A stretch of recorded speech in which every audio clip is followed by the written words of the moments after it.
Hey, welcome to the Tuesday night Principal Chiropractic call from Band of Brothers and DE. We got a special treat tonight. We're going to bring the president of Life West Chiropractic School and Ron Oberstein.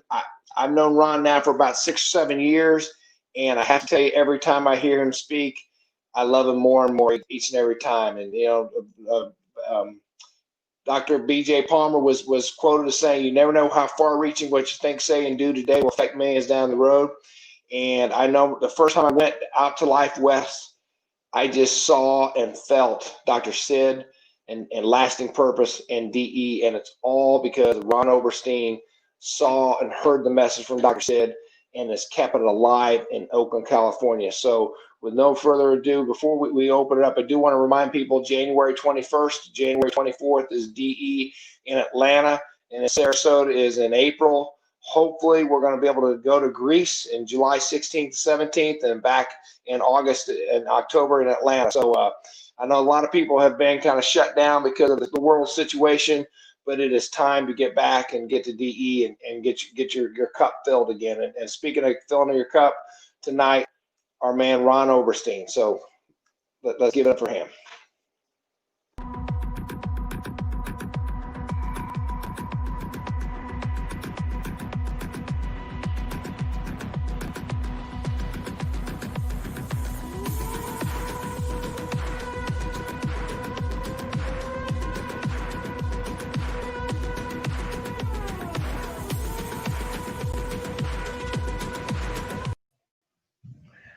Wow, I could watch those forever. Well, welcome everybody. Thank you, and thank you, Andy, for that beautiful introduction and for having me on the Tuesday night Principal Chiro broadcast tonight. I'm Ron Oberstein, and if we haven't met, I graduated from Life Chiropractic College in 1981.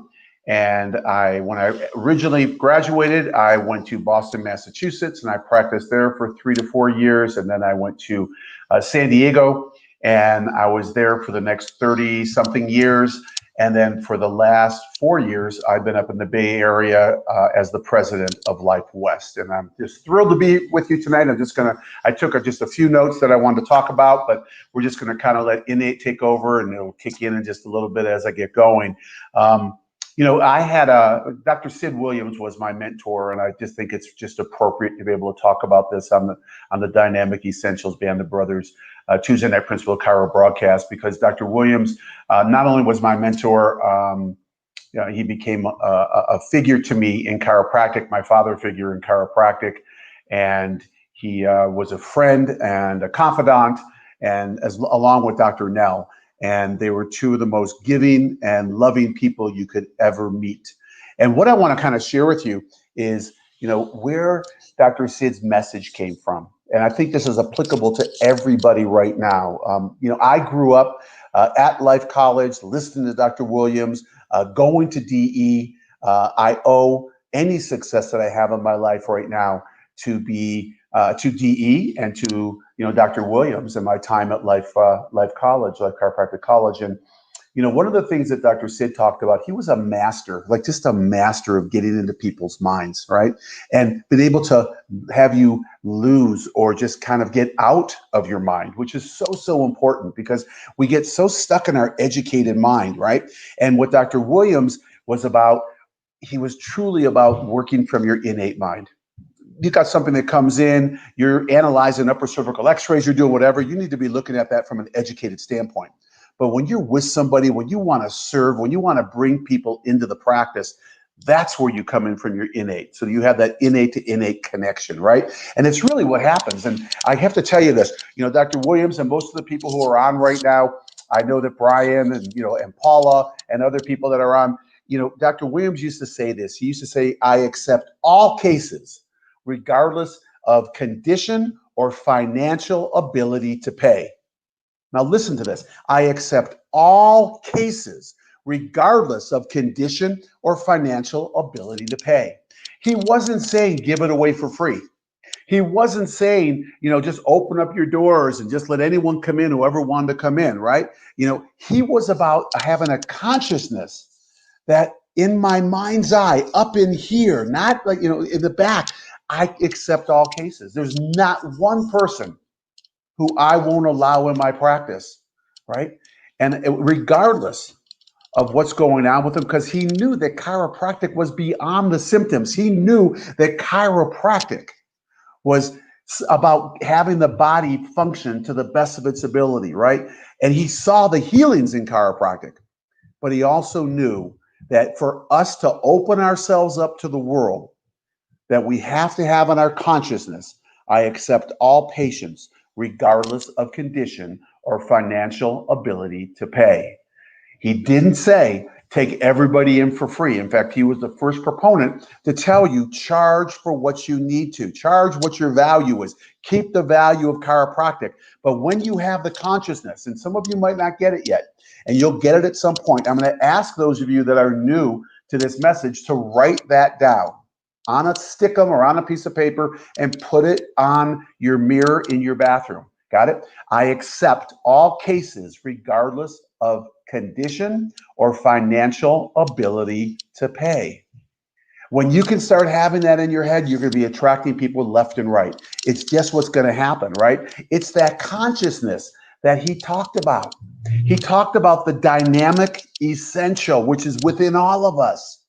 It's within us. And when you can tap into that essential, your life will change. I mean, I'm blessed. I married a chiropractor, a life college grad.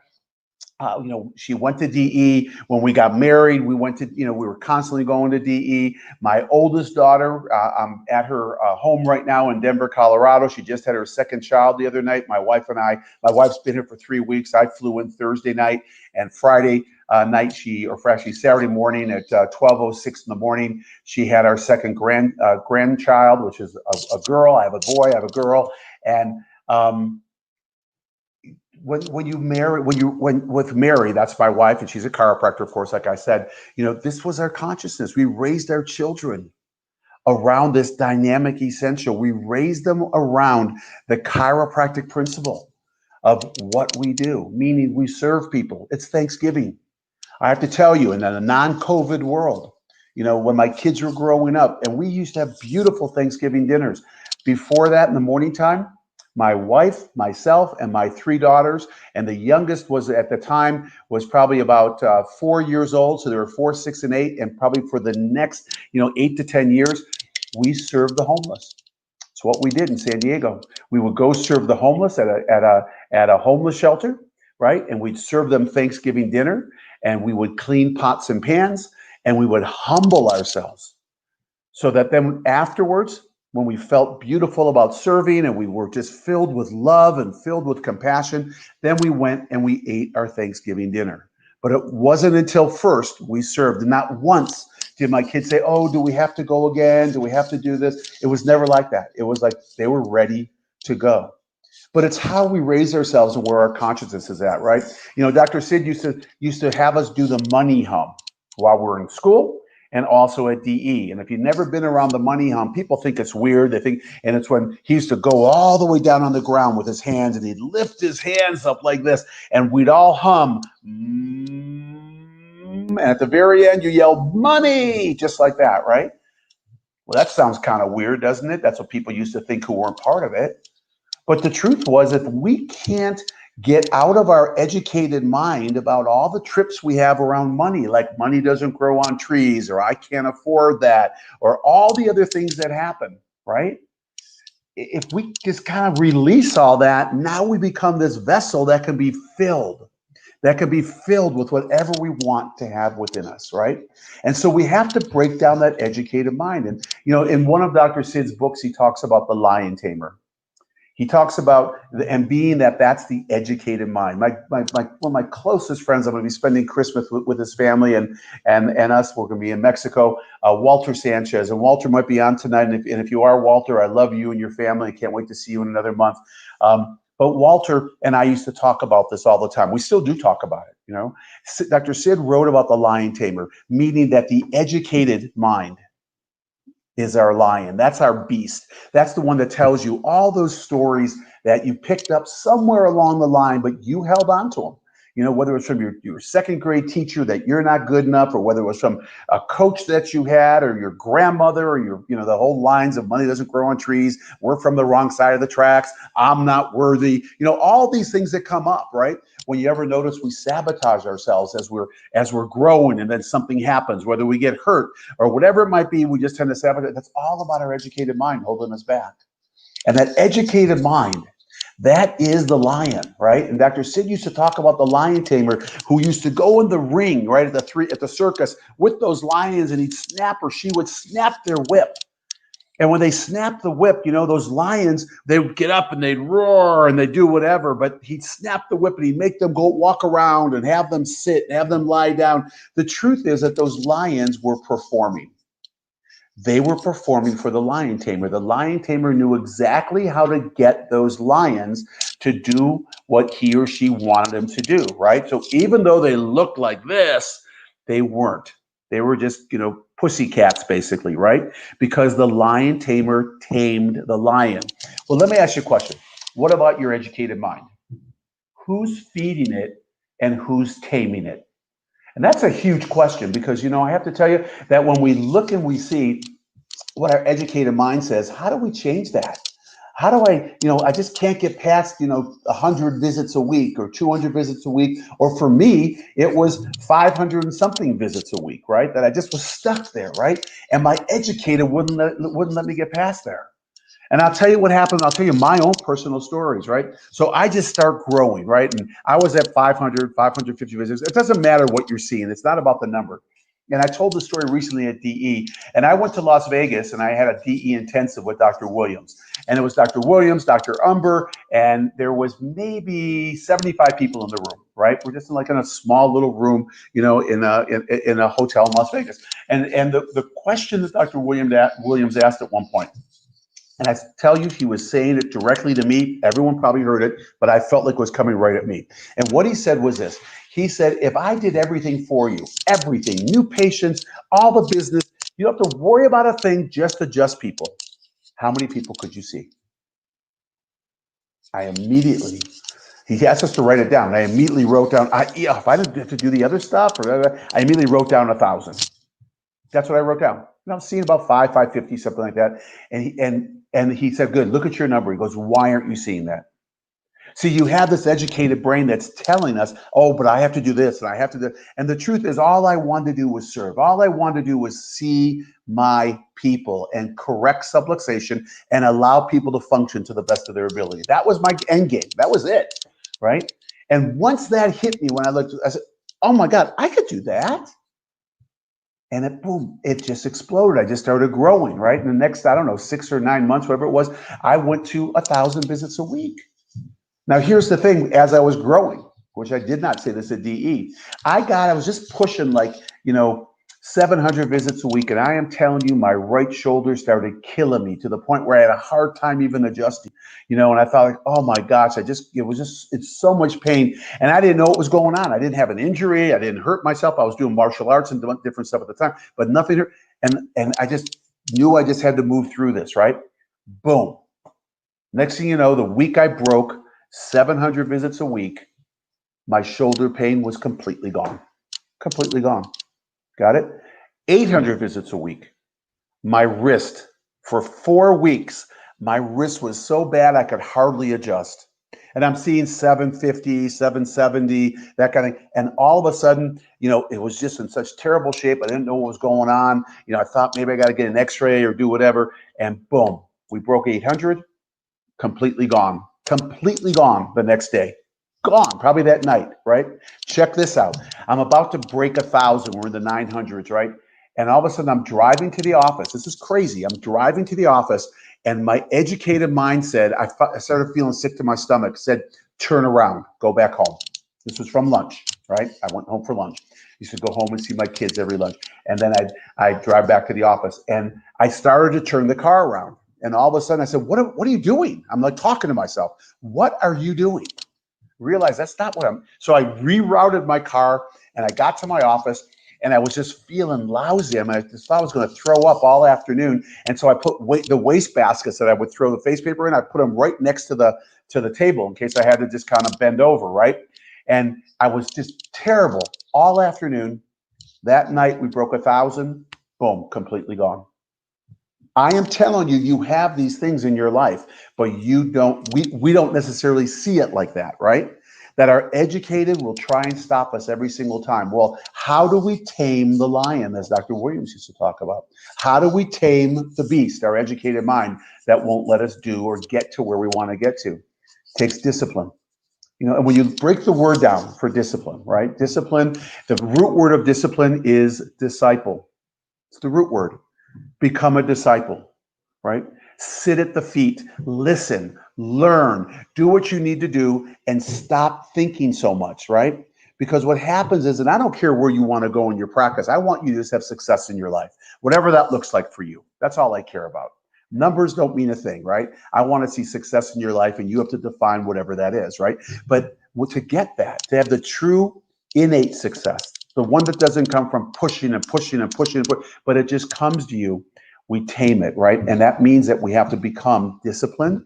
We have to start listening to the voice within. We have to start understanding when our educated is speaking, so we can tell the difference between our educated mind and our innate mind, right? Our subconscious and our conscious mind, so we can actually be able to know who's running the show. And every time my educated mind would kick in, I remember Jim Sigif, who's taught me this years ago, many, many years ago. I want to go back into the 80s. I would always just say cancel out loud, by the way, cancel. I mean, you sit on an airplane with me. I've probably flown more miles than most people. I've got, just on American Airlines alone, I'm a 2 million mile flyer on that. I will tell you that if you sat next to me, you'd think I was talking to myself the whole time, because if we hit turbulence, hit whatever, I just go cancel, right? I got to cancel that mind. That mind that will just start taking off and going, right? And I say it out loud so I hear it, and it puts me back into a different space. So the discipline that we talk about is doing things that we don't necessarily want to do, right? It's getting up early in the morning. I think I told the group this last time that, you want to really hear your educated mind, get up 4:30 in the morning, start exercising every day for 30 days. 30 days, just exercise. 4:30 in the morning. Oh, I'm getting up at 5. Oh, yeah, that's your educated, right? You changed the rules of the game. Oh, I did it, but he didn't say weekends. Our educated starts making up this stuff. I am telling you, that's what holds us back in our life, right? Not just in our practice, but in our life. And as soon as we can take control of this beast, as soon as we can start to make ourselves become that responsible party where we are the lion tamer, right? Where we know what's roaring and what's not roaring. That's when it all starts to happen. And then we look at, what Dr. Williams taught us was give, do, love, and serve, right? I mean, lasting purpose, right? To give, to do, to love, and to serve out of our own abundance, expecting nothing in return. And if we can hammer that, if you haven't been to DE or haven't read any of Dr. Williams' books, please write that down also. Give, do, love, serve. So that you can give for the sake of giving and do for the sake of doing. Got it? And love for the sake of loving and serve for the sake of serving. Expecting nothing in return, right? Just out of your abundance. And when you can get to that place where we do these simple acts of kindness, where we open doors up every day for people, where we are there to serve others, right? And when you look at the word, service, right? SERVICE. When you look at service, break that down. It's serve us. Serve us. Take care of us. When we start to be the one serving, now we're going to draw in a massive amount of people so that we could be there to take care of them, right? It's really what it's about. And as we start to listen to these principles, learn these principles, and act from these principles, like have them become part of who we are. My 3 girls, all of them are chiropractors. I think my youngest is 28. I think I have a 28-year-old, 28, 30, and 32. And, they grew up with this stuff. It was like when they heard it, when they got to school or when they went, because that's all we talked about. They'd listen to it. They'd hear people talk about it. It was kind of like someone telling them, what their name was, which they already knew, right? And they'd call me up and say, wow, that's so interesting. I mean, Dad, this is what we've been doing for so long. I said, well, this is what we live by. It's, it's where we come from.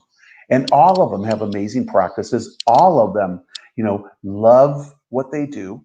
I don't care what they did. And here's what we told them. We never told our daughters to be chiropractors. I mean, that's a lie. I guess I used to, when they were babies and, they were asleep, I'd always kiss my kids goodnight all the time. I mean, even when they were in high school, if I was still asleep, before I go to bed, I went to each of their rooms and I'd always kiss them on the head while they were sleeping. And I would talk to them. I just subliminally say to them, how wonderful they were and how they're going to make such a huge difference in the world and, all that kind of stuff. And I was just positive affirmations to them. And when they were really little, I used to say, and you're going to be a chiropractor, right? But besides that, when they got in school and started doing this stuff, all we told them was that whatever you're going to do it from lasting purpose and from above down, inside out. So whatever you do, whether you're an architect, whether you're an artist, whether you're a lawyer, whether you're whatever it is, right? Do it from giving, doing, loving, and serving out of your abundance, and just do it from above down, inside out. Have it be right. That's what it is.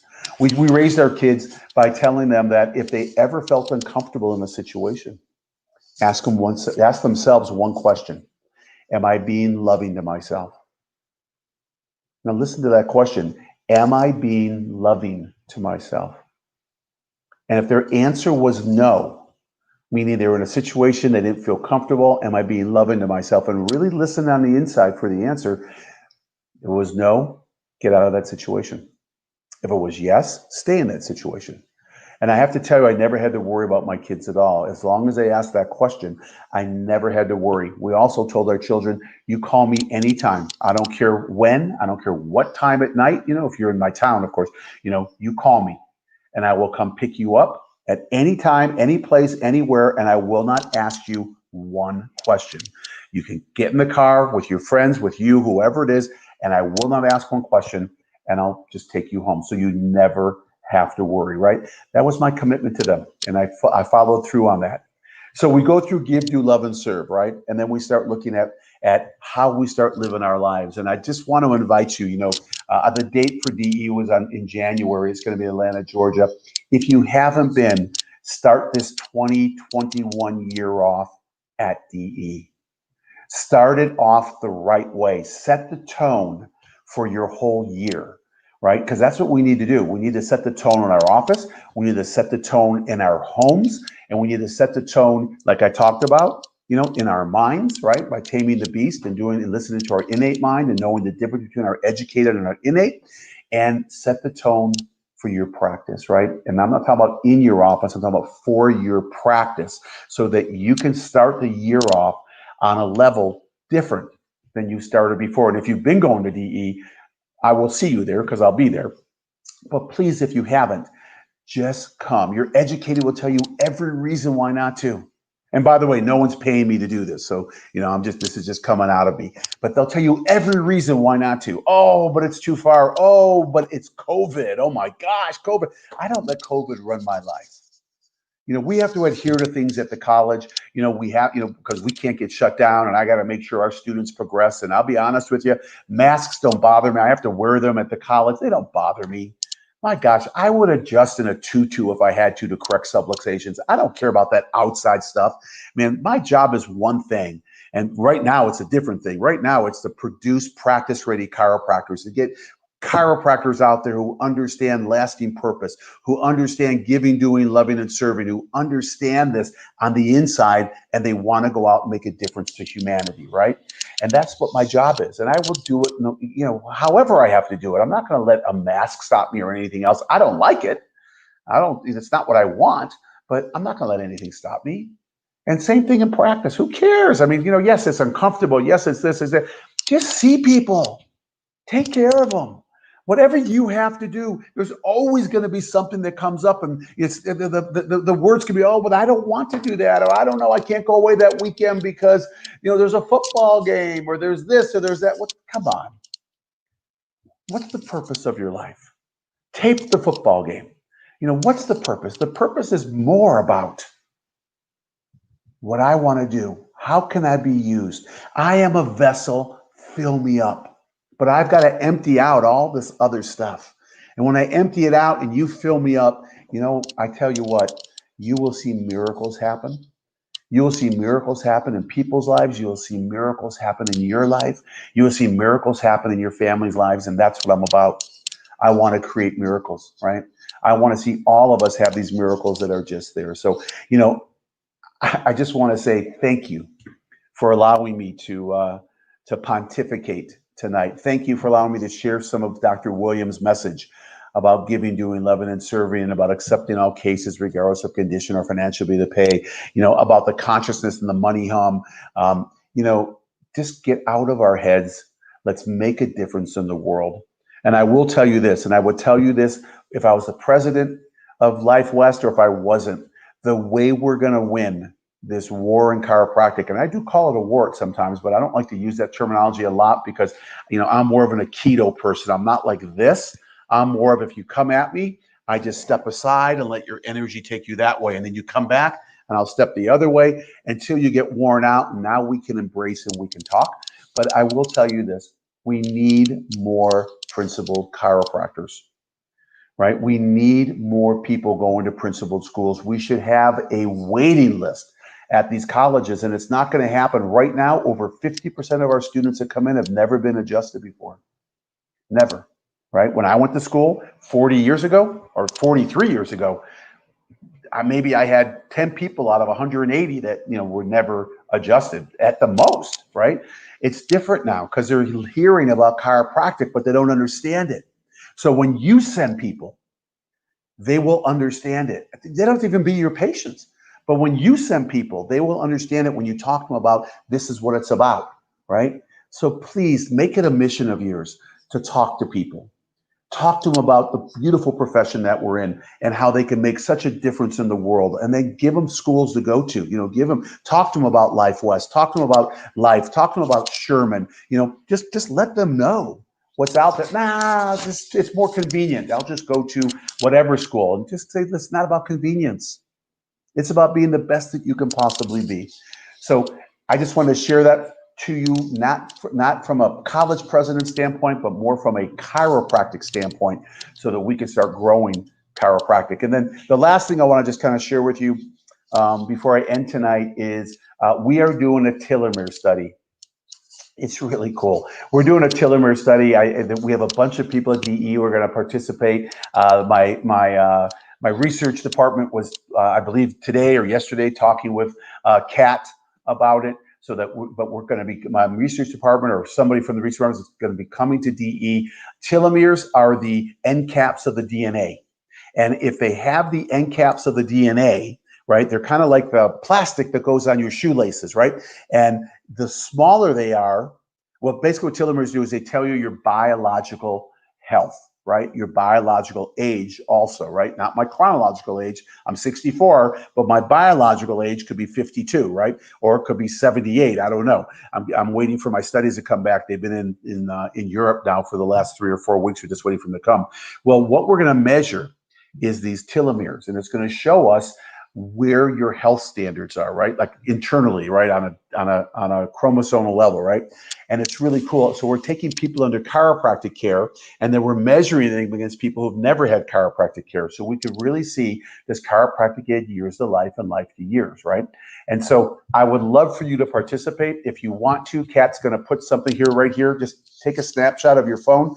All you have to do is just go president's office at lifewest.edu. Just mail it to Sharon. She's my executive assistant, and just say telomeres, or I'm interested in the telomere study, whatever you want, and we'll get in contact with you, and so that so you can be part of this program and get tested for it, and it'll give you back a lot of good information too. But this is the studies that we want to do to show how chiropractic works. Great. Yep. We've already done the back pain, neck pain studies. Now we're talking about we're talking about biomarkers. We're talking about physiological health. We're talking about, oh my God, that word immunity that people don't want to talk about. This is the things that we're going to start bringing forth and talking about. So thank you so much. I want you to have a wonderful Thanksgiving. I will tell you this, that I told you that we had a granddaughter on Saturday morning. My wife is here, of course, and after Thanksgiving, she leaves and goes to Phoenix. My second daughter is expecting. I think I think tomorrow, we don't go by due dates, but tomorrow would be her due date. If you went by that, we don't. We know that, universal intelligence knows more than we know. So, when that baby's ready to come out. And so that'll be our second. So we're having a very thankful Thanksgiving time. And I hope you have the same, and that you hug people, get around people. And please, please, please don't forget that you are more powerful and you've got a healing power within your body than you were ever led to believe. So let people know that they've got this power within them, and that chiropractic allows that power to function to the best of its ability, unhindered, just no obstruction at all, so that it can flow from above down, inside out, and they can express themselves to the best of their potential. I love and appreciate you so much. Thank you, all of you, for allowing me to be able to speak to you tonight, and have a really wonderful Thanksgiving.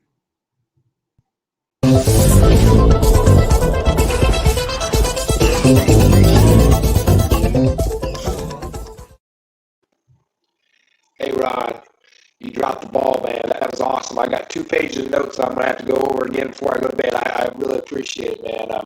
One thing I forgot to say before I started, so I want to do one more thing. If you're a student, there's a Tim Langley Scholarship Fund through the GCC. All you have to go is to GCC's website, make a couple videos. It's $1,000 scholarship, and my friend Tim Langley would love to have many, many people sign up to get that scholarship. It's an easy thing to do it. The deadline is Monday, so you're all on Thanksgiving break. Take a few minutes to make 2 videos and submit that for $1,000 scholarship. Ron, again, I can't thank you enough. This was just flipping awesome, man. It was just great. And every time I hear you speak, I get more and more out of it. Like I say, I took all these notes, and man, we all have so much to be grateful for this Thanksgiving time. I really appreciate you, and everybody out there. Have a great Thanksgiving.